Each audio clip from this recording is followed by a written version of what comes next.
So, hope you remember something from yesterday. I start with a short recap, but just in general. So, well, yesterday I talked a lot about, well, the general context of pattern matching, of complex event processing, talked about the query models in particular. Today I want to give you an overview of optimization techniques. So if we agree, right, that complex event processing or this pattern matching is a useful thing, and we have nice use cases for it, then typically those use cases might come with, well, certain challenges in terms of query evaluation. Data is large, data arrives with a high velocity, so very, very quickly. And right, typically also we'll talk about that. Typically in many applications, right, we want to get results rather quickly, so that makes it interesting on the one hand from a research perspective and in general challenging. But before we jump there, let me just quickly recap. So 2 slides recap here. I talked about those event queries that we want to evaluate, which essentially define some types. They define kind of operators over those event variables, and they define correlation predicates in the time window. Right, and I now have a slightly changed example here because I got quite some questions on the relation, also later after the talk, on the relation to regex query. So I have a slightly different query here just to illustrate maybe this point a bit more prominently, and hoping that it make it even clearer. So if we look at this query here that you see, right, now I wrote it in a way that probably most of you would immediately kind of recognize that this here, yes, we can think of that as a regular expression, kind of, there's an A, they're followed by a B plus, clean closure, B plus, and a C, right? There's this, okay, we have this processing policy, I talked about this yesterday, but then now let's have a look at those conditions that we specify for the A's and B's and C's, right? And this is now the syntax here. I haven't shown this yesterday. It's one of those many syntax definitions out there. That's by the ESSCaSS engine by Nyanli Yao from UMass Amherst.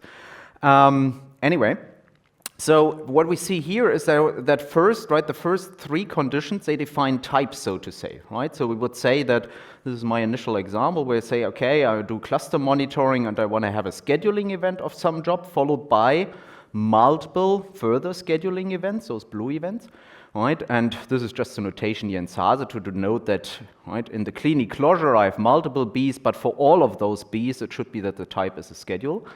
And the C, right, should be of a different type because it should be one of those events that signal that a certain job was evicted, right? But now, so you could argue that this, in the end, right, if I just consider those 3 conditions, it's a regular expression because I just wrote it differently because I have defined that the A's aren't, well, the first A and then the B's are actually kind of the same thing. They are both of the type schedule, and then comes the type evict. So I have a clear alphabet of scheduling events followed by evict events, right? But now what comes on top of that are those other 2 conditions that say, well, right, actually, I want to have those scheduling events that I select as part of those that B variable, right? They should relate to the same machine as the first one. So there's no correlation condition between the events, right, that I can bind to the A and the events that I can bind to the B. And in addition, right, I have a correlation condition that says, well, actually the first one and the last one, they should relate to the same job, right? And this is here, maybe hopefully to clarify a bit more the relation to regex, making the point here that we have kind of a pattern, can think of that as a regex, but the point is there come additional things on top of that, and those additional things are, for instance, correlation condition between those events, right? And then I also picked here, this is now also from the automaton model from the ESSCaSS paper.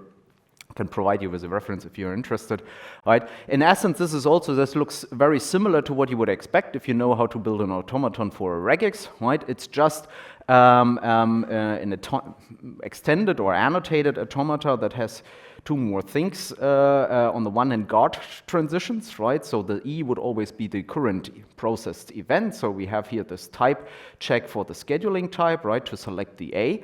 But then there are also those annotations, and without going into detail here, just giving the intuition, that now write into certain buffers, right? It essentially means that when transitioning from this one state to the other state, I can only do so if the current event that I process is of type schedule, but I write this into a certain variable or a certain buffer, right? Think of that, right? And then it goes on, since we have a plus here, right, we need to find at least one B and then can select here multiple Bs, and then at some point we may reach the accepting state. As I mentioned, those self-loop transitions are to skip events in a stream, right?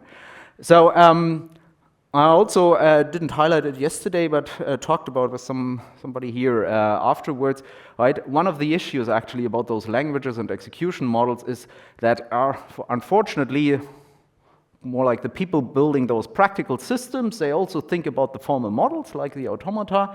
Unfortunately, they are not doing a very good job in aligning that to all the standard classes of automata, like transducers, like push-down automata, that we would have and for which kind of theoretical results are very much available, right? So this is actually one of the, let's say, also research challenges that is still open there. Okay, quick second recap step here, the execution, just to make that point again, that if you now evaluate such an automaton, right, over the data, and here let me also highlight a bit more that we always have to look at those data conditions. So if we first have an event here that is a scheduling event on a certain machine for a certain job, we can actually take such a transition here, can create a partial run of this automaton, right? The next end event would then be skipped, right? So essentially for this run that we maintain here, we would kind of skip it by just staying in the state, whereas if we now have a next event, right, we now may unfold this and have to keep track of quite a lot of those runs, right? Because on the one hand, we would still have kind of the ability to not continue with our existing runs, but then we also create further runs, so the whole automaton here is non-deterministic, and that, if we now go on and process it, right, that leads to this exponential blow-up of partial runs that we have to maintain. Well, at some point, right, we'll then go and find an actual match here, right? But this is just to illustrate again that in general, in the general case, this is something that is complex. Why? Because we build up an exponentially growing state, and for each event that we process, we have to go through all the partial runs, if we do this naively, right, and always check, do we need to duplicate this partial run? Do we need to extend it? Do we need to discard it? Okay, now, I mentioned efficiency matters. Why is that? Because, well, in many of those application areas that use CEP systems, right, we would argue that the value of some analysis decreases over time. So there is typically there's a certain limited window of opportunity to react to a certain situation occurring, right? And typically, or in many cases, we have a competitive advantage if we are able to react quicker than the rest, right? And now I have a very scientific plot to show you. It's not generated, it's even older than that. It's a very scientific plot that plots time against value. Anyway, right, it just tries to make here one core point, and that is that we have kind of typically a certain relation between different time points, and let me quickly explain this here.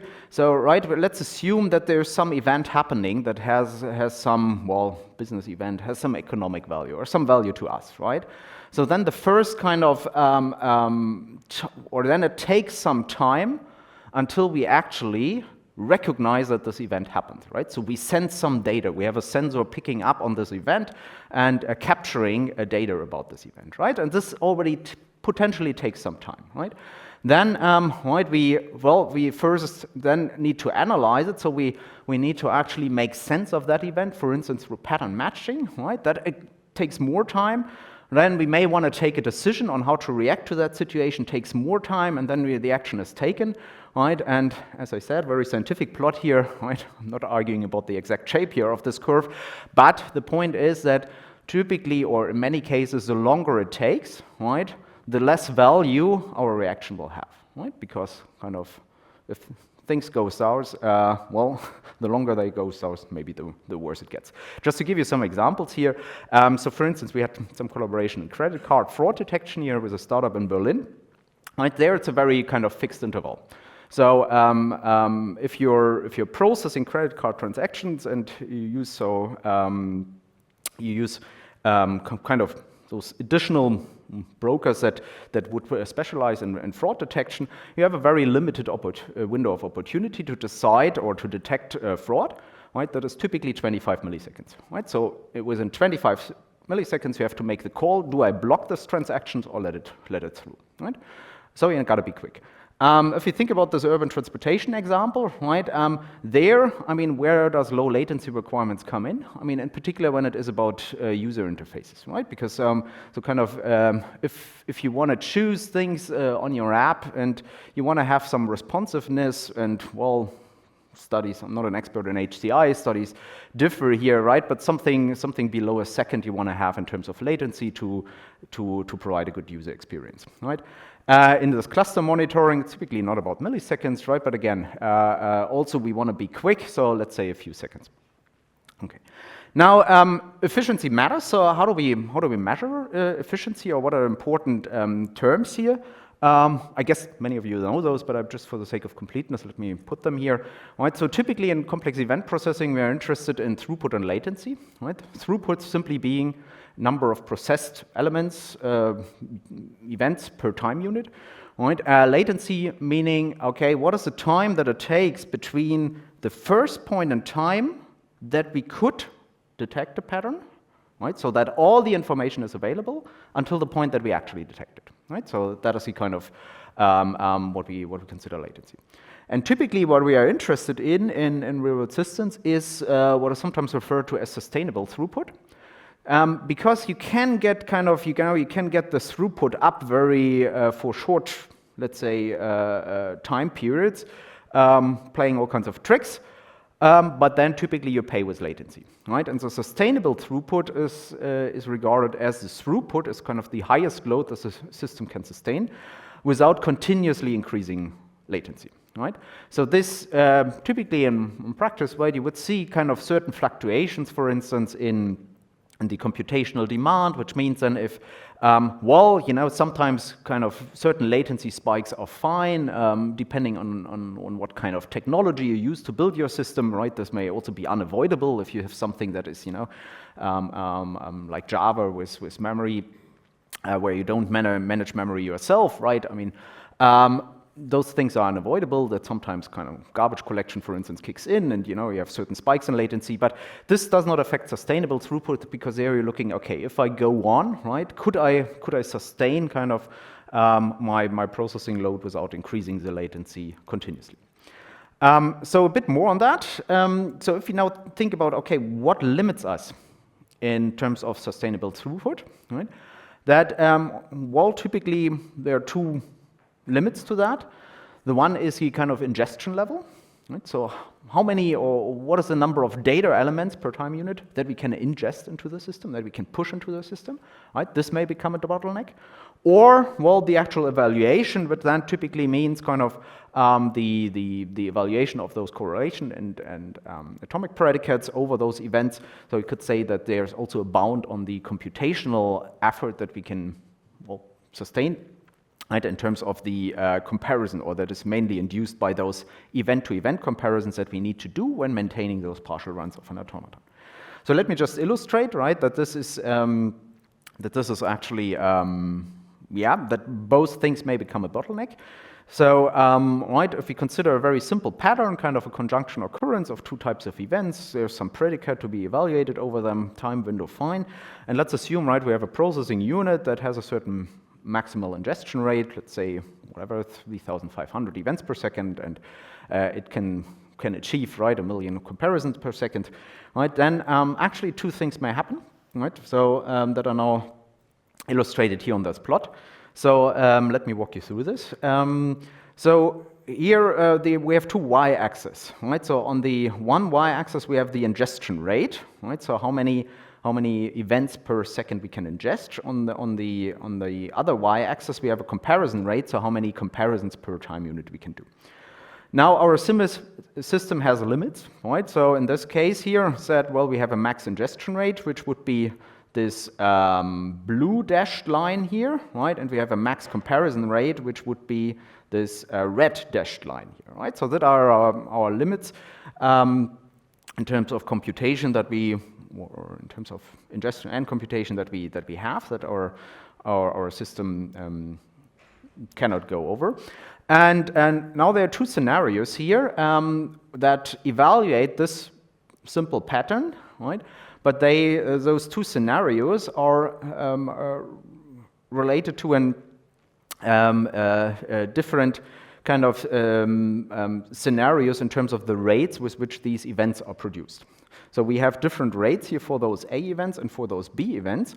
And now the point being, right, that if you look at those two red curves here, right, that we see, okay, actually, right, first, let's note that the rates here, right, the total rate is always the same, right? It's just that the distribution of the rate for the A's and the B's differs, right? And what we notice here now is that if we consider those those two lines here, let me first start with that one, with the, circle, right? That here, our sustainable throughput is actually, right, is actually now determined by the comparison rate. So, right, so the question is, which of those two limits, right, the dashed lines, do we hit first, right? And in this case here, we would hit, right, we would hit this kind of,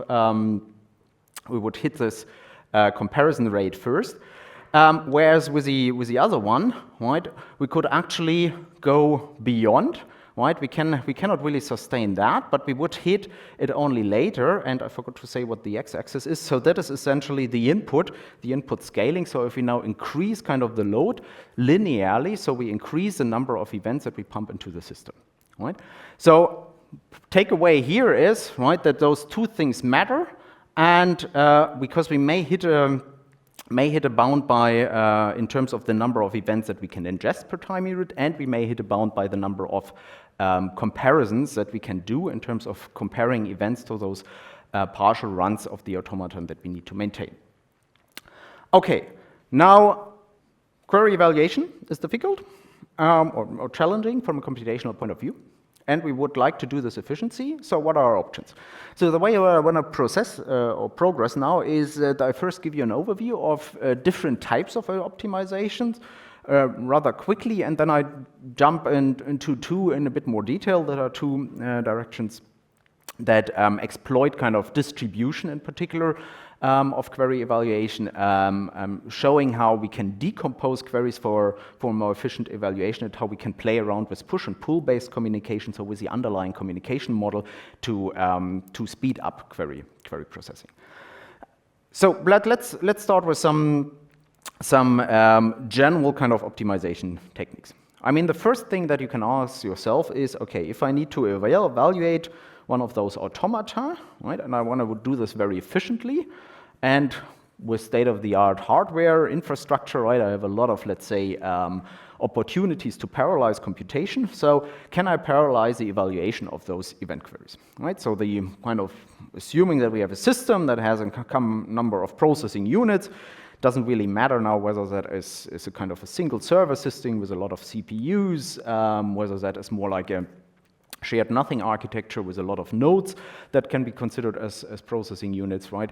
Assuming that bandwidth between them or the network link is not an issue. Then the question is, how can we maximize now the sustainable throughput, right, in the evaluation of one of those queries, right? So we have a number of compute units or processing units available. We have a stream that is here now centrally available. That's changing later when we go to a truly distributed setting. So we have a stream that is fed into the system. We have multiple processing units available. We want to evaluate a query or a query workload. The question is, what can we do? Right? And actually, people thought about this problem and found very different ways of doing that. So, right, in essence, there are two directions that you can do, which will not surprise you if you ever worked on parallelization of something. Of some computation in general, because in essence here we have the option to do data parallel processing or more like task parallel processing. What does it mean in our case? Well, kind of data parallel processing means that we have this event stream, right, and we now need to kind of batch it, and each of those batches, right, which is here kind of indicated by those, square brackets, is kind of each of those batches, right, is then processed separately. Now, this works very nicely if we can partition the stream anyway for the queries, right? Because maybe, in certain application areas, some of the queries that we want to evaluate, they relate to partitions of the stream anyway, right? Maybe I want to monitor, in my bike sharing example, I want to monitor per customer, I want to monitor per bike. In logistics, I want to monitor per container, and in a healthcare application, I want to monitor per patient, right? Then it's very easy because I have kind of a key-based partitioning opportunity already in the data, and I simply can split up the stream to then do data parallel processing. This becomes more tricky, right? When this is not the case, then I typically can do some window-based data parallel processing. However, what is indicated here, right, this may become actually tricky when we have sliding windows, so windows that have to be evaluated very frequently, so they slide over the stream only with a small distance, with a small kind of absolute time difference or a certain number of events. Because as it is kind of illustrated here, right, then it may happen that we do data parallel processing, but if we now or the batches of the stream that we process in parallel, they show potentially a large overlap, which means that a lot of the computation is actually done redundantly, right? And it even increases kind of the computational load because we need to filter out kind of the duplicates later on, right? However, in general, this is a way of doing it. Another way of doing it, state parallel. So here the idea is, let's not split up the data, but let's split up the computation that we want to do, right? So here the idea is that, okay, if we have, for instance, such an automaton for the evaluation of the query, so let's simply split up this automaton and then now have different processing units, so to say, take care of different parts of the automaton, right? Again, works reasonably well in certain situations. The issue here is a bit that you are very tightly, or that your parallelization opportunities are very tightly coupled to your query, right? And ideally, so it depends in the end what kind of queries the user would pose, or the queries that a user would pose determine how well you can parallelize, which is something that you may find suboptimal or would like to avoid, right? Later, people also then thought, okay, maybe it's a smart idea to combine those two things, data parallel, state parallel, or task parallel. And well, there have been approaches and now provide such a hybrid approach for shared nothing as well as for shared memory settings. So, right, for kind of a compute cluster setup or for a single multi-core server setup. So parallelization is one opportunity to come to more efficient processing. Another one is query rewriting, right? Very much like with static, kind of traditional relational database or data query processing, right? We can think about rewriting opportunities here to come to more efficient processing. Here the idea is as follows. So typically in many real-world settings, right, a stream is not generated randomly. It's not that, you know, I have a black box, a random generator that spills out events all the time. No, I have people using bikes. I have patients going through treatment processes in a hospital, right? I have people submitting jobs to a compute cluster. So there is some real-world phenomenon that typically means that there are certain regularities in the streaming data that we have, right? And these regularities, they may constrain what can be observed or what can be part of the stream in the first place, right?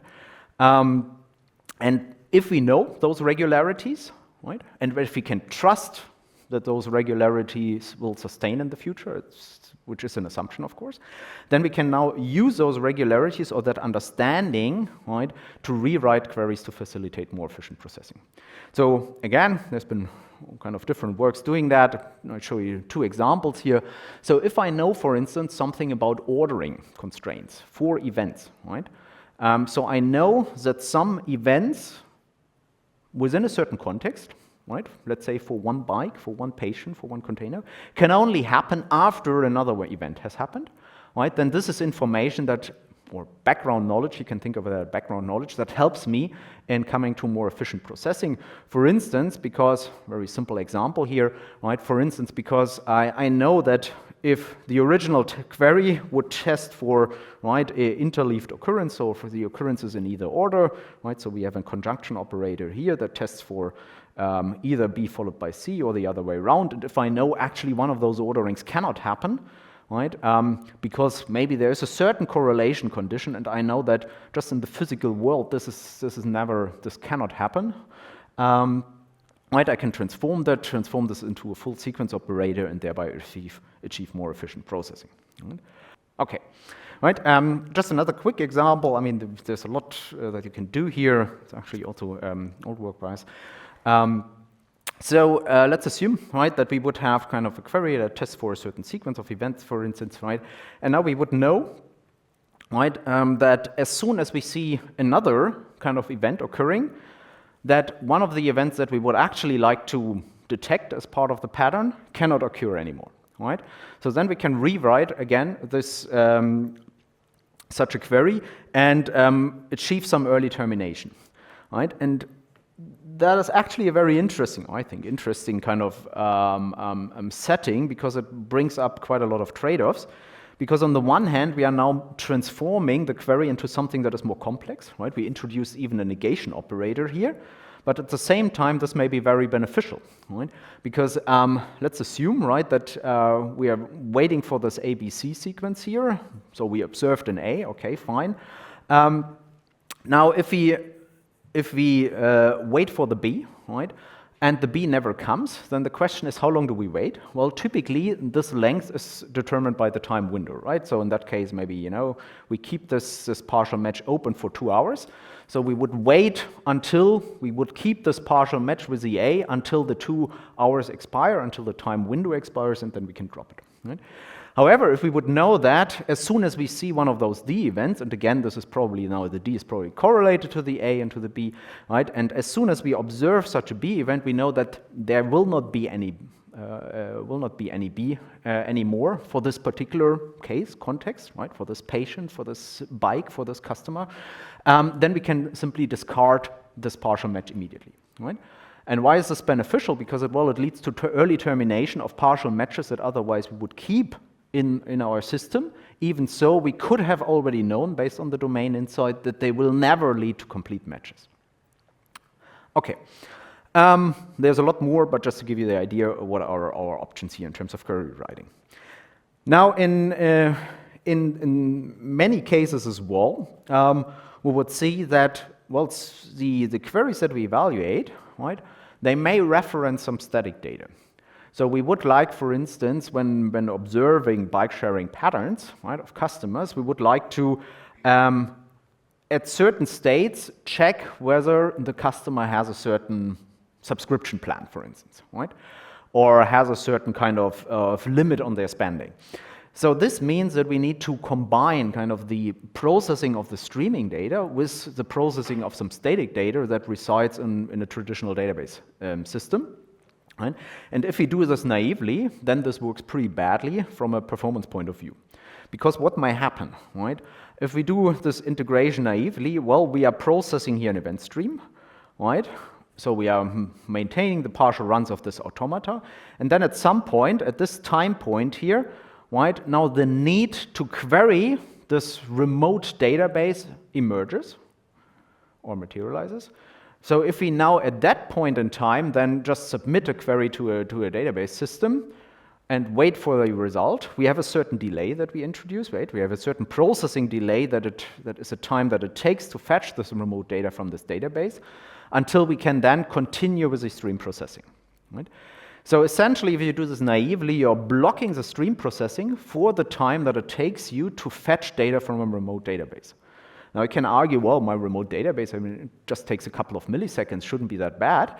Yes, that is true, on the one hand. On the other hand, the problem is that even a couple of, let's say, tens or hundreds of milliseconds, right, is crucial here, because what we are doing or aiming at with the stream processing is happening at a much higher rate, right? There we are talking about kind of maybe up to 1 million of events per second, so that waiting for 200 milliseconds, introducing that delay, pausing the stream processing for that time is really kind of killing the performance at that point. So what can you do? Well, in essence here, what you can do is you can try, right, to either, right, move the time point when the need for this remote data materializes closer to the point where it is available, or you can try to move the point where the remote data is available closer to the point where the need actually materializes. Sounds a bit abstract, so what do I mean by that? Well, the one thing is actually just prefetching, where the point is, okay, when the need to have the data materializes, I have it available already in a cache that is kind of part of the stream processing system, right? And how did it get there? Well, simply because I submitted this query to fetch the remote data already earlier to put it into this cache, right? So that means, however, that I need to anticipate that I will need certain type of remote data, for instance, a subscription type of a certain user, in some time, right? And if I can correctly predict that I will need this data, I can already launch the prefetch or launch this query to fetch the remote data earlier to have it available when the need for it materializes. So this completely hides this transmission latency, but the downside is, of course, that you need to be able to come to accurate prediction of what kind of data you will need in the near future. Yes, there's a question.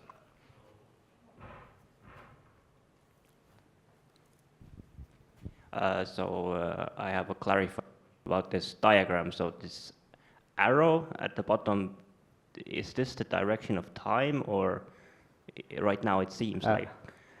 So this here, let me start here again, right? So because here I have the time. So this is my kind of the stream that is processed, but yes, so we are kind of right, we are going time from right to left here. Thank you. Okay. Yeah, should put it probably there as well. Okay, right, so this is one option that we have. I mean, obviously, right, it would be great to completely hide the kind of latency here of fetching this remote data, but it would require that we can predict which data we need, which may be right, feasible in some contexts, not so easy in others. The other one would be to say, okay, let's postpone, so to say, the time point when we need the data. So now this is the other kind of direction that we can do when bringing those two time points closer together. So at a certain time, right, the need for data, for the remote data emerges. So we fetch it from the remote database, but then we do not stop, we do not halt the computation, but we just continue, right, and evaluating the automaton, ignoring, so to say, all the conditions that are based on this remote data, right? That means that afterwards, at later points in time, we then check whether this remote data is now available so that we can kind of in a lazy manner evaluate the conditions that are based on this remote data in a postponed manner at a later point in time, right? So this means that our fetching now is accurate because we are querying only the remote data that is actually needed. However, right, this delays, so to say, the selection of partial matches based on this remote data, which means that for some time, until we have the remote data, we may generate more partial matches than we would actually need, right? So we also pay a price. And now you see, okay, those two things are rather symmetric, right? So we either can kind of speculate on what we will need in the future, or we can be sure what we need, but then kind of do some processing that is potentially superfluous. And so bringing those two things together seems like a smart idea, and actually this is what people did. So right, the question is, when is the one thing more efficient? When is the other thing? When is the lazy evaluation more efficient? And obviously this depends on your ability to, for instance, anticipate what kind of remote data you will need in the future. Okay, now another angle that relates to approximate processing, that was also mentioned yesterday already, is what in the CEP world is called or is summarized as load shedding. So here the observation is that in some scenarios, right, you see that computational load spikes from time to time. Why? Well, because you have kind of physical phenomena that generate the data, right? They change, there's concept drift. And that may mean that during short peak times, right, the number of partial matches that you need to maintain may grow significantly, sometimes even by orders of magnitude. This means that for a certain time, a system gets into an overload situation. Now, just to illustrate how this looks like, here, this is actually a plot of real-world data from a smart grid monitoring scenario. where there's some monitoring query running over kind of load consumption measurements. And here, if we consider that over time, right, we see that, well, there is apparently a certain concept drift here in those measurements, right, where we go from this level to this upper level. But there is a short period in time where now the computational load on the system is particularly high, right? So what we have on the y-axis here are the number of partial matches of this query that we need to maintain. And this, or for those kind of cases, right, people will argue that it makes sense to employ load shedding, to switch to best effort processing, to approximate processing. Why is that? Well, because you wanna bridge over some time until you have additional computational resources available, right? So you would, for instance, be able now to, in a standard setting where you have your CEP system deployed, for instance, in some cloud infrastructure, you would be able to ramp up new virtual machines, right, to increase the number of resources that you throw at the query evaluation problem. However, for the short time that it takes to, for instance, get those new resources available, right, you want to switch to some best effort processing, right? And this is what is kind of, considered load shedding in CEP, where the idea is you discard some of the data, right, to still be able to satisfy latency bounds, and while you are accepting that you now go to approximate processing, you are compromising result correctness to some extent, but of course you want to do this in a rather, let's say, minimal manner, so you would like to keep the result quality as high as possible, which in our case here means we want to maintain, right, hopefully the vast majority of the matches of the query. Okay, now how to do this? Well, there are also, again, very different kind of schools of thinking here. Earlier work looked into input-based load shedding, so here the idea is that, okay, the data that is streaming into the system that should evaluate the queries, right, is simply filtered in the way that I drop some of the input data, right?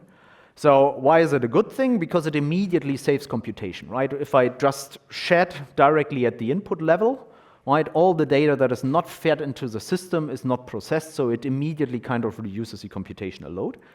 At the same time, it has a downside because the effect of this shedding, right, is rather coarse-grained, or you have rather coarse-grained control. Why is that?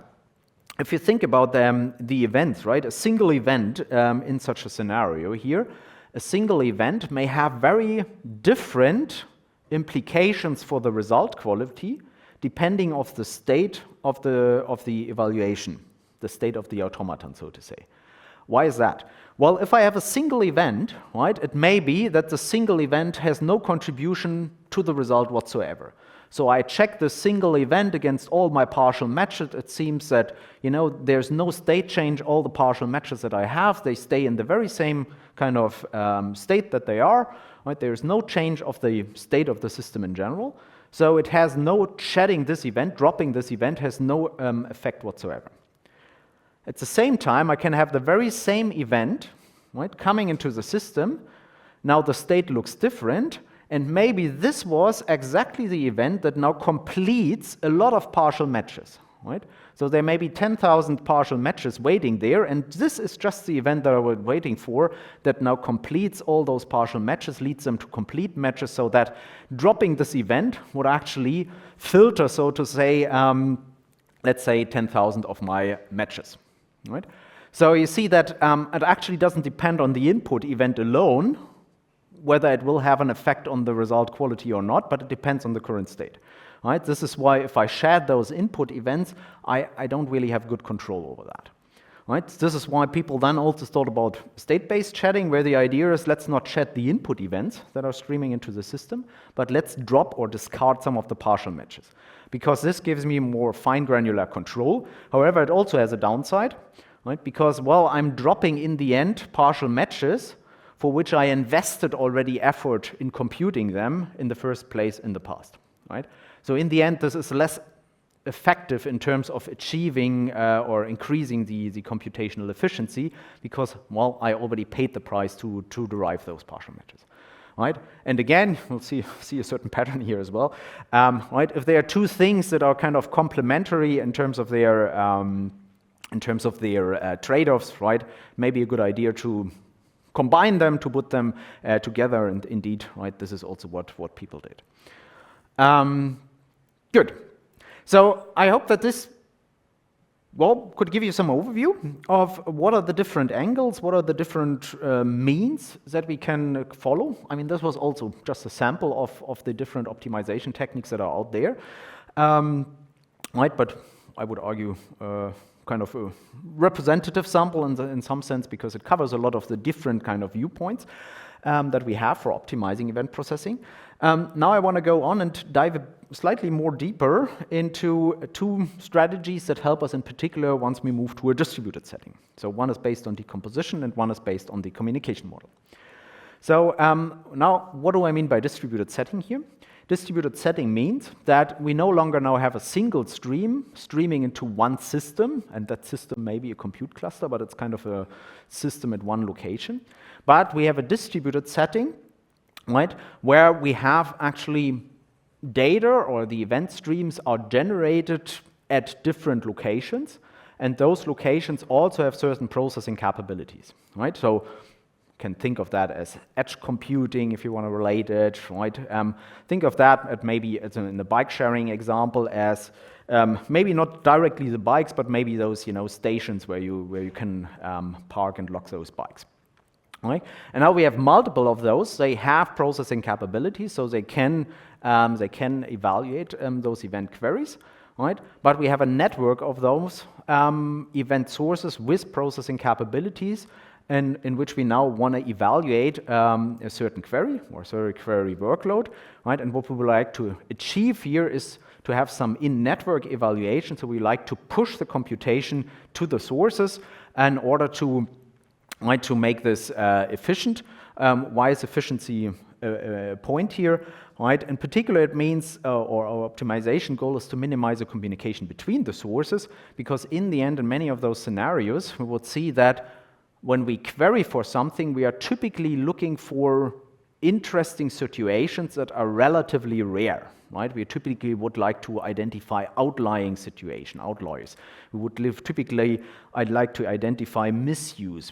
I like to identify fraud. So in general, right, we assume that there's a lot of data and we are looking for kind of the golden nuggets in that data, which are rare per se, which means that if we do not minimize communication and, let's say, right, ignore our distributed nature of data generation and simply pump everything into the cloud, right, that we would transmit a lot of data. Actually, the vast majority of the data that we need to transmit would not be useful for the processing in general. Okay. Now, let's look at that with a simple example, right? So this is actually inspired by this collaboration that I talked about yesterday with those transportation robots in a production setting. Right, let's assume that we have those three data sources here, right, three robots, and let's also assume, right, that they show some heterogeneity, so they produce different types of events because they are equipped with different sensors. And right, for the time being here, let's consider the simple scenario that this is a kind of our network here is fully connected, so it actually means that all those event sources, right, they are all connected. We can exchange, or everybody can exchange kind of events and partial matches with everybody, right? Well, later you can also generalize it to settings where you have a kind of a certain topology of that network, but let's assume here we have a fully connected network. What also matters is that we see, okay, those events are generated with different rates, right? So we see here in our example, just to keep it simple, right, but we have some events, right, that are much more frequent than other events. So in particular, we see that the camera and LiDAR kind of events, right, so the C and L events, they are produced with high rates, in particular with way higher rates than those F events, right? So in the picture here that is kind of illustrated with those exclamation marks, right? So exclamation marks means high event rate. Right, and I think I mentioned, right, so the robots now produce different types of events, so right, it simply means that here, for instance, this right, robot 1 produces those camera events with a high rate, but with F events only with a low rate. Now let's evaluate this query that we also knew before, and the question is now, what are our options? Right? Our options are first to do centralized kind of evaluation. What means centralized? Well, we simply pick one of those locations. We pick one of the event sources. Let's assume that we pick this one. Why do we pick this one? Well, because it produces two types of events that occur with a high rate, right? So there's a lot of data generated at R2, so that's why we put the query there. And then what does it mean? Well, it means that the other kind of event sources need to transmit all their kind of data to this particular location, right? Now, this obviously has certain downsides, but it also has, I should also mention that, it also has certain advantages, right? The advantage is basically we don't need to change anything because this is kind of the existing kind of model. We simply have, a CUP engine running at one of those locations. All the other locations simply transmit their data to this location and off we go. However, right, it has obviously certain downsides. It means that almost all, right, why almost? Well, I mean, obviously, right, those events produced directly here, we don't need to transmit them over the network, but they are locally available, but everything else needs to be transmitted over the network. This is kind of an issue because we are sending around a lot of data that is never useful for evaluating the query, right? Also, another issue here is kind of load balancing, right? So one location actually now needs to process all the events, which seems not a smart idea, in particular if you have a large network of where all those event sources also have processing capabilities. Now, people realize that's not a good idea. Let's do something else. And has been quite a lot of work on let's say, what I call here classic operator placement, where the idea is, okay, maybe we should, split up this query and place it at certain locations. Right? So for instance, in the following manner, right, we would say that, okay, this overall query that we would like to evaluate, let's place it at R1 here, but let's also consider the subquery that we have in here, which is this conjunction of C and L events, and let's place it at the R2 location here. Right? Then we can again see what does it mean. Well, it means that actually now still, right, R3 here needs to transmit their events to the other location. Actually, for R2 here, to properly evaluate this query, we also need to send the C events over the network from R1, right? But then, right, we send back only kind of the partial results, so the partial or the results of the subquery, right, which kind of are low rate, right? We only have a few of them. There's a selectivity here that reduces this data volume greatly. Under the assumption, right? Typically, we monitor here things that happen rarely, right? So actually, this sending back this partial results, this may not matter that much anymore, right? So this kind of is better than the previous one, than the centralized plan, because we are now really leveraging the distributed setup, right? We are distributing the processing of query evaluation load. However, right, this comes with certain limitations. Right, so we still send expensive events, expensive in terms of high rate events over the network. Right, why is that, or what is the limiting factor here? There are actually two. So on the one hand, those existing operator placement techniques or traditional operator placement techniques, right, they would just consider the query structure as it is. So they would only consider subqueries based on a syntax level of the query definition for the placement, right? So it means that, right, here we would only have the option to place this particular subquery because this is a subquery that is directly part of the query definition of this operator hierarchy in the query definition, right? And at the same time, right, they are also bound or have this assumption that each of those queries and subqueries should be placed to a single node in such a network as well, right? And this is something that, well, we actually also did some work on and generalized that by lifting those two assumptions. So let me just show you what we got here. So we would now be able to process this query in a distributed manner as follows with that plan. Now it looks much more complicated because we have a lot more queries that are evaluated, but overall in terms of communication that we need to pay here, we're achieving quite an improvement. So what is going on here? So first we note that this original query that we actually want to evaluate is now placed to 2 nodes, right? So it means that the final query, we actually no longer evaluate it only at a single node, but at 2 nodes. In addition, now we also have certain subqueries that are evaluated, but what differs here compared to the previous one is that we now consider subqueries that are no longer syntactic kind of subqueries of the original operator hierarchy. What I mean by that is if you look at this original subquery here, right, you don't find a subquery that is a sequence of C and F, right?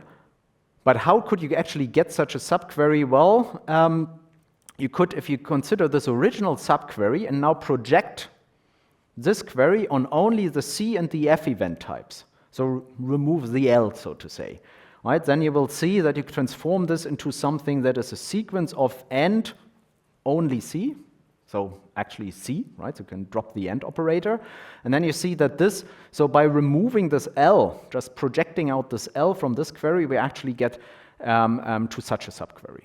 So such a subquery is now useful to answer the original query, even though, right, it's not a proper, let's say, subquery of the operator hierarchy. So it's that's what we call an arbitrary projection here. Right? So this gives us a lot more flexibilities, a lot more degrees of freedom now to do this query optimization.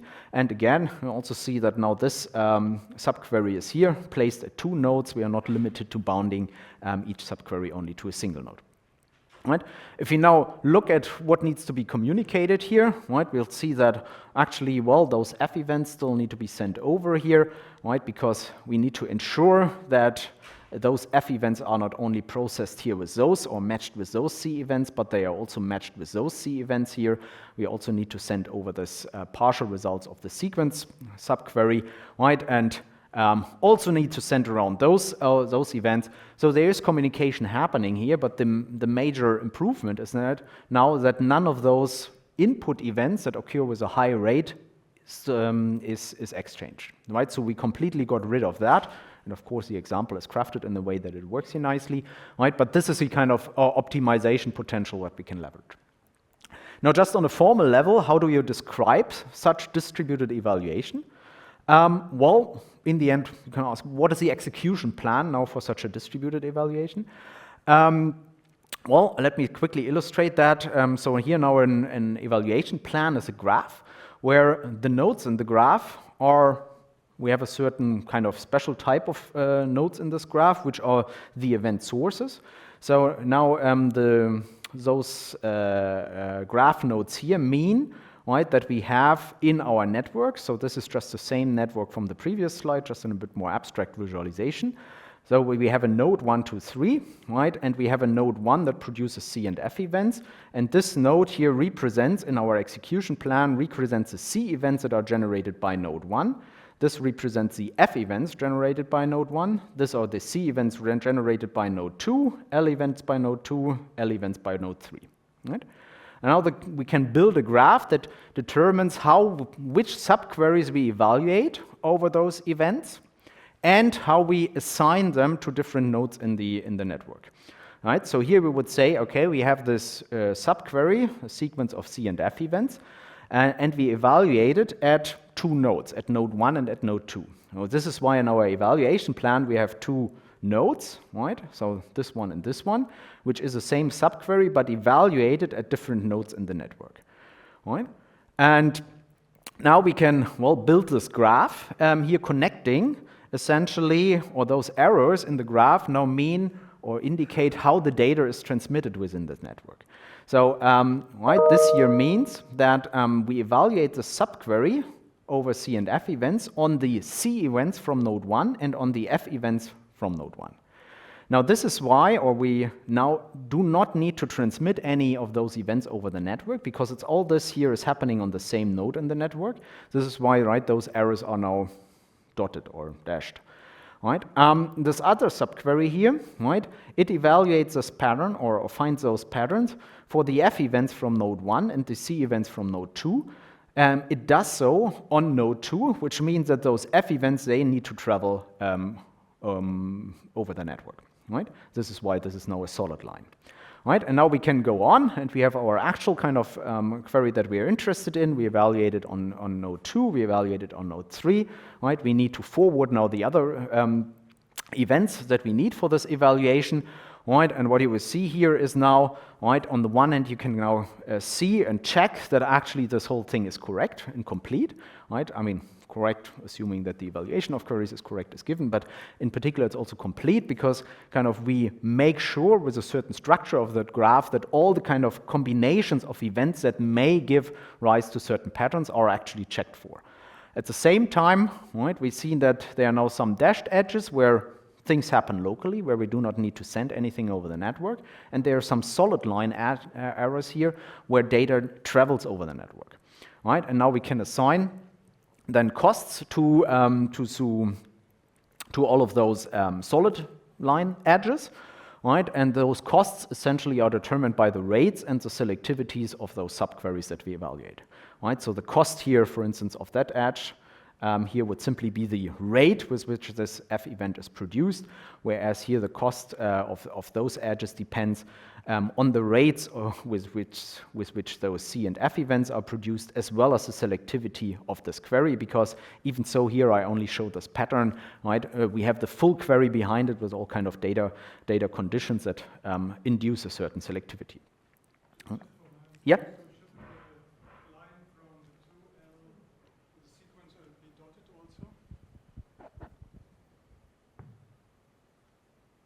Yes. Good catch. Yes, thank you. Yeah. Missed that one.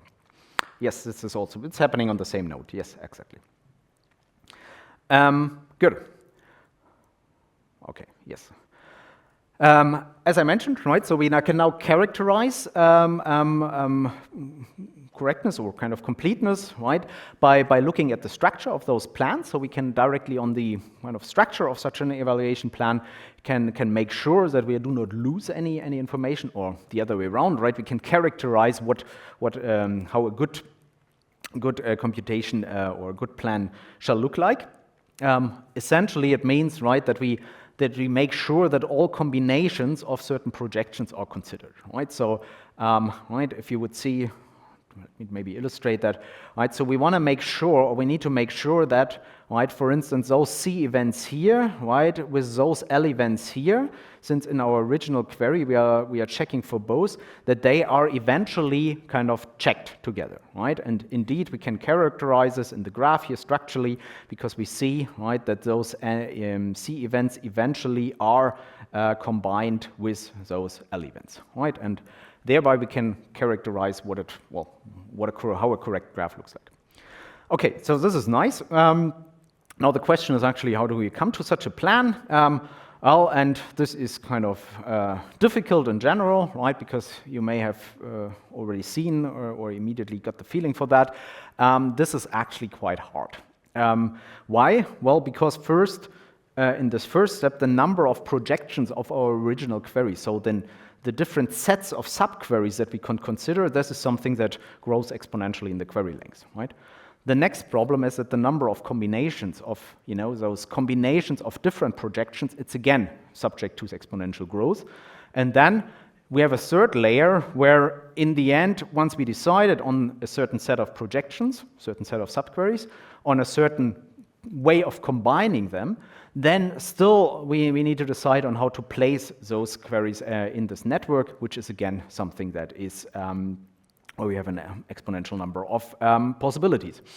Right, so this means that for real-world scenarios, right, the kind of computation of such an optimal graph is kind of infeasible, but there are kind of all kinds of now heuristics around to, let's say, strive for a good graph, maybe not an optimal one, but at least to avoid a bad one, right? So there are a lot of pruning strategies that you can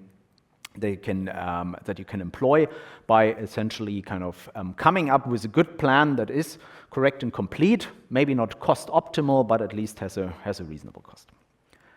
Okay, so that was one way of leveraging distribution, right? Sorry. I repeated, yeah?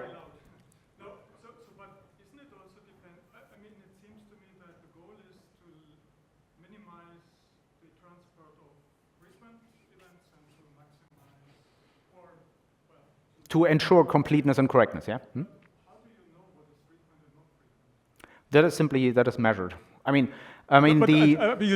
you can't know this upfront, right? You do this empirically, you learn it basically during the streaming, or how? Yeah. You need to have that for the query plan construction. Yes, this assumption is this information is assumed.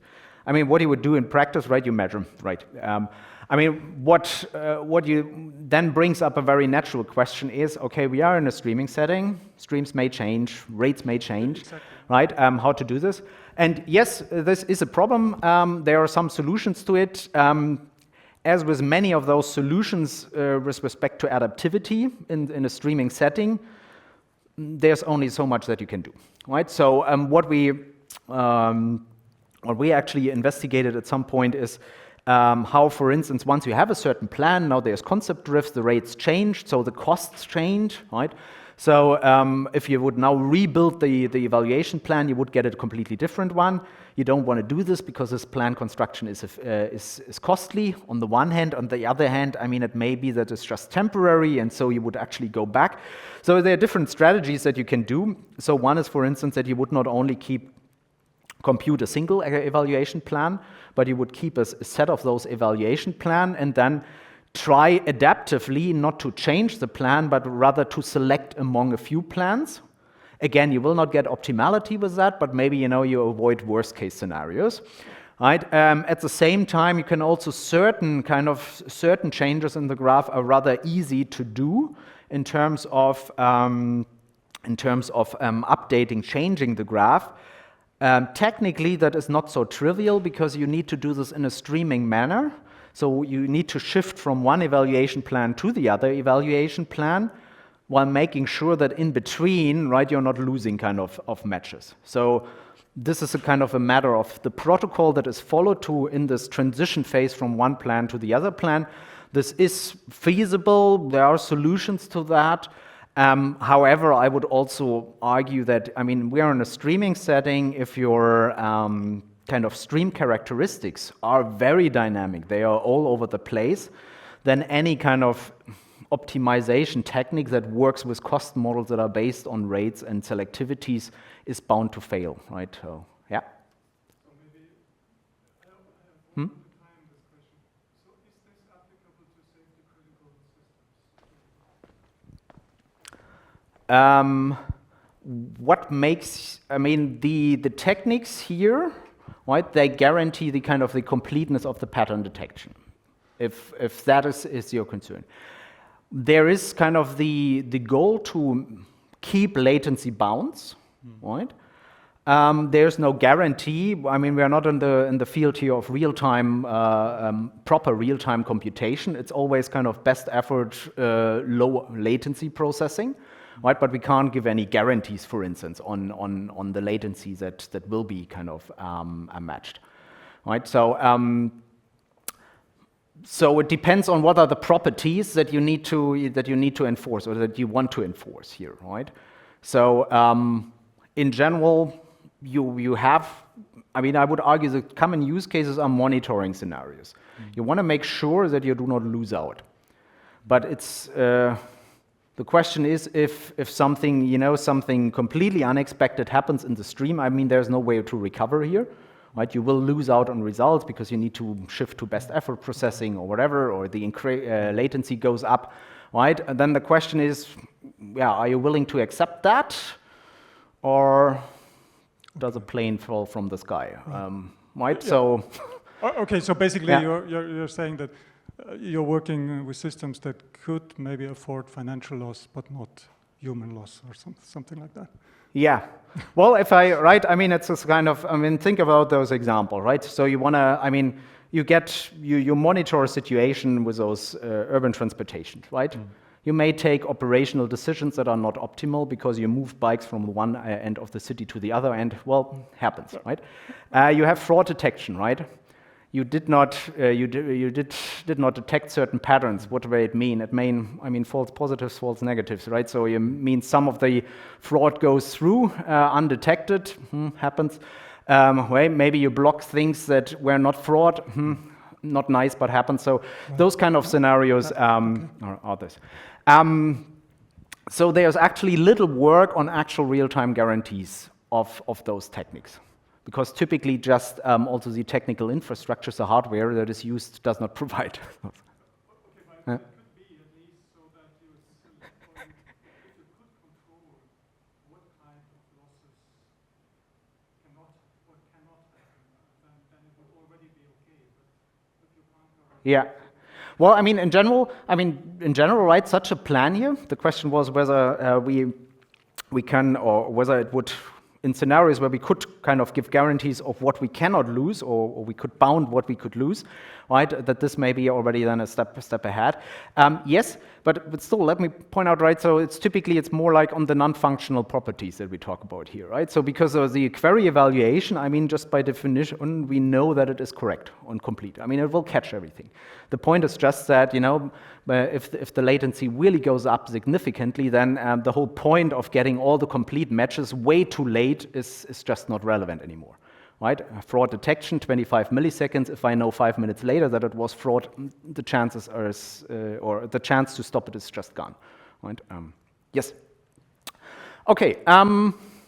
So let me quickly show you another way how we can optimize this processing, also in a distributed setting. So it's a kind of the same setting, but playing around a bit with the communication.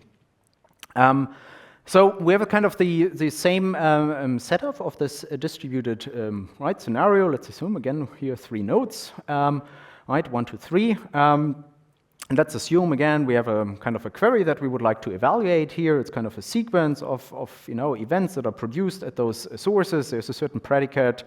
There are certain predicates inducing a selectivity here, and well, yes, there's a time window. Right, now let's also assume we have the setting, right, and yes, indeed, right, we need knowledge here about the event rates, right, we can monitor that, we can try to react to changes, but let's assume that we know this, and we know we need for this approach here knowledge about the selectivities. Again, right, this is something that if it's not given, you gotta monitor. It's very much like, you know, traditional query optimization in traditional databases. I mean, you try to keep statistics, right? You hope that those statistics are kind of, well, good in terms of reflecting reality when you use them for optimization.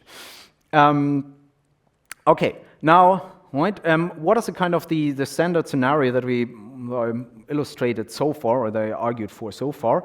It's kind of what I call here an all-push model, right? It means that, okay, we decide on a certain node for the evaluation of the query. Right, let's say this is node 1 here, and then we push kind of all those nodes to this, all the events to that node, right? So now this is completely orthogonal to the question of how we split up the query and how we distribute it, right? So I'll completely take out this well, opportunity for optimization that I just discussed, and just focus that we wanna select here a single node always for the whole query. However, then we still have optimization potential by playing around with the communication, because instead of doing this all push model, right, we could also do something else. Now, let's just first observe here, right, for the sake of the example, that, okay, if we now consider our event rates, right, this would not be a very efficient plan because we need to push those or transmit those high frequency events here over the network. However, right, people thought about, okay, what else can we do? Well, what we can do here is to combine this pushing of events, right, so streaming events directly when they occur, with some pulling of events when they are needed. So the idea here, presented already quite some time ago, was that, okay, let's just push A events only, push events as they occur, send pull requests. So what does that mean? Well, it actually means that kind of we keep at those other 2 kind of nodes that do not directly evaluate the query. We keep a certain buffer. We need to keep track of a certain, or store the events in the end, right? And only then when A events occur, we actually proactively fetch those B and C events from the other sources. Now let me highlight here, right, the sequence, the pattern that we look for is a sequence of C followed by B followed by A. So the A is actually the last event in our pattern, right? So it means that here only upon the occurrence of the last events, we now try to fetch all the matching B and C events from the other sources, right? So we send whenever an A event occurs, we send a pull request to those other sources to fetch the B and C events, right? Now, why is this useful? Well, because in terms of the rates, those A events are very rare, right? So we avoid kind of processing a lot of those B and C events that happen with a high rate or occur with a high rate, and only consider their processing them upon the occurrence of those events that happen rarely, which in that case are the A events. Even so, these are the last events in our pattern, right? And then, right, this brings down actually we now need to accumulate costs here, right? So pushing those A events, those pull requests has a certain cost. Then we now need to, upon receiving at one of those nodes, upon receiving now such an A event, we need to go through that buffer and check, right, which of those B events that we have in our buffer fall into the same time window, right? This again then induces a certain cost of events that we need to send back, right? So this is the cost of now sending back the events from node 2 to node 1. Then we do the same with the other location, right? So we get a total kind of cost that is only half the cost of this initial evaluation that I demonstrated here before. Again, it's a handcrafted example, but just to make the point, right? So the basic idea here is, okay, instead of pushing all the events all the time, let's just wait for the occurrence of certain events and then proactively pull them from some of the locations, because that will save us a lot of communication, sending around events that will not contribute to any match later anyway, right? The only point here, or the only limitation here, is that right, this pull requests here, that at least in the initial work that was done, are only based on time. So we are only looking or selecting the events at the other sources with those pull requests based on the time window. So we only consider the temporal correlation, right? Whereas we now, whereas one may also think now about extending that and lifting that also to the predicates that need to be evaluated as part of the query evaluation. Right, so that would mean here that we can now change that, follow that basic same idea, but slightly change it. So we also kind of only trigger evaluation upon the occurrence of those A events. We then send a pull request to that other source. But here at that case, right, we would not only look at the temporal kind of correlation, but also evaluate those predicates. So that means that we actually need to send over here a bit more, right? So in the initial example, when just selecting based on time, it was only be the timestamp or the time, kind of the time window that we need to transfer from node 1 to node 2. Here we now need to also transfer the payload of this event in order to be able to, at this node now here, evaluate this predicate that correlates A and B, right? However, this predicate has a rather small kind of selectivity, so this will now lead to only very few events being selected, so way less events than we had only based on the temporal filtering, right? And then if we do the same also on the other side here, right, we now also push over this, in this case not the A event but the B event over to node 3, then, well, we would do the same thing. Why is this a B event here? Well, because in the query our predicate, right, correlates B and C events. This is why from the A we first get all the matching Bs, and then we send those Bs over to get the matching C events back for the actual evaluation of the query. Right, so the punchline here is that, I mean, that reduces total cost even further. Punchline here is that we combine now this pushing of events with pulling of events, but the pulling is, or the selection when pulling events is not only based on the time window, so we do not only correlate by the same time window, but also by the predicates that we need to evaluate as part of the query, right?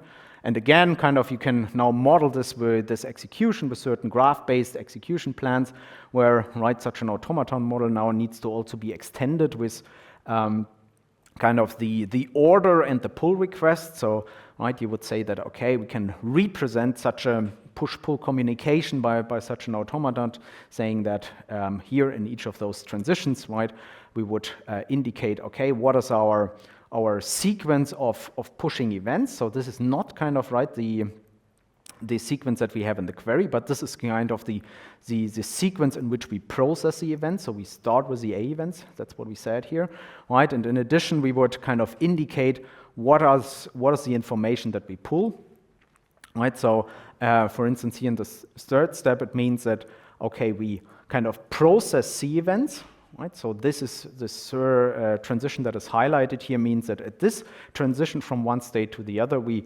process C events that are pulled using B events as part of this pull set, it's called here. And right, the idea is that here, right, we only would then process those C events that can be correlated based on the evaluation of this predicate that comes from the original query definition. Okay, so we see in such a distributed setting, we have one more opportunity to, well, optimize the evaluation by not only just sending events all the time whenever they are generated or whenever the partial results of a query materialize, but we can also kind of play around with pushing and pulling in terms of just actively fetching some events only once they are required. Okay, let me now conclude with some with a quick discussion of some of those, let's say, open topics in this area. I'll make it short here, just one slide. So yesterday I already mentioned, right? So the definition of event queries, I mean, I talked about those approaches for automated query discovery to support users, but I would argue there's a lot more to gain here, right? Because, I mean, those languages, they have complex semantics. We're typically considering kind of complex application scenarios. So helping users, in particular those that are not maybe, you know, those people that have a background in developing those systems here, helping users in specifying the right queries is, I think, a largely open and kind of interesting, relevant, and also challenging topic. There are different paths that you may follow, right, in order to achieve that. I mean, one is natural language interfaces, right? Yes, of course, you can now try to use LLMs for those languages that are pretty bad still, which I think is, however, partly due to the fact that there's simply too little standardization, right? It's not like text to speech to SQL, where you can rely on an established standard that has been, at least for basic SQL, has been around for decades. Here we don't have that, which naturally means that, for instance, language models, right, can't really pick up that very well.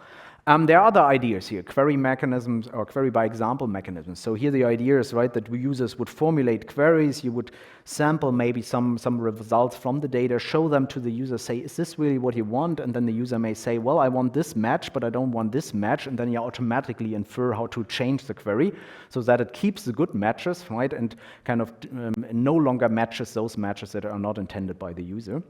Right, this brings in this whole question of interactive feedback, right? You can think about reinforcement learning for those event queries, where you try to iteratively kind of refine queries and get closer to their intended definition, right? So this whole kind of, this is more like that are all topics that are on the usage of those CEP systems in practice. If you think about usage more in the broader context.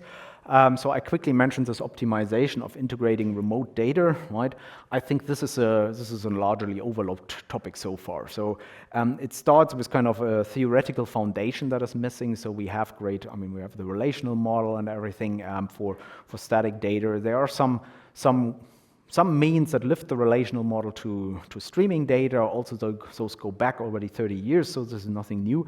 However, when it comes to those pattern detection queries, we actually lack a proper kind of holistic, unified, formal model to describe, for instance, semantics for data, static data processing and streaming data processing when it comes to those pattern detection queries, right? For other type of streaming queries, we have that. Also, that means, on a practical point of view, right, you would say that there should be a integration not only on kind of, well, in certain states I want to query and integrate static data and stream processing. No, maybe, the whole adaptation of queries, should be driven by some static data that is available, right? Maybe I can get away from having a user needing to specify queries. It's simply the state of some database, right, determines what you would like to monitor at that particular point in time. Last but not least, right, so in the kind of database field for traditional databases, there has been this term going around like self-driving database systems, right? With the idea being that, well, also for traditional database systems, getting optimal performance is a lot of tuning work, right? And the idea here is that, well, you can exploit all kinds of machine learning techniques to try to get to systems that self-optimize, right? That on the one hand, right, that maybe decide on the data structures that are used, decide on certain indexing schemes that are used, decide on certain parallelization schemes that are used, so that adapt query plans on the fly, right? So if the rates change, as we just mentioned, right, ideally I would like to have a system, right, react to that, right? So I see this as an interesting direction here also for CEP systems. Maybe it's even more challenging than for traditional database systems, because we always have to make sure that well, during this optimization and in this transition from one plan to another evaluation plan, right, we do not lose out, and we make sure that all this is kind of moving from one consistent state of the results to another consistent state of the results. So that is definitely challenging.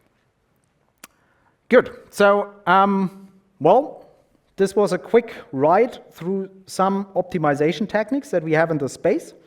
And in particular, I talked a bit about, well, some of the techniques that we have in particular for distributed evaluation of those queries, right, by either decomposing queries or playing around with a communication model. There's a lot more out there, right, in terms of those optimization strategies, but I hope that this gives you kind of a feeling of what is the essence of those ideas. So also here at this stage, thank you, and in particular, whoops, I should not forget, right, again, kind of here, some of the work that I covered here was actually done, only a bit of it was done in our group, so that was mainly, Stephen here is, oh, I notice he's not in that picture, okay. But anyway, a lot of people here contributed to, well, what I just presented. Thank you.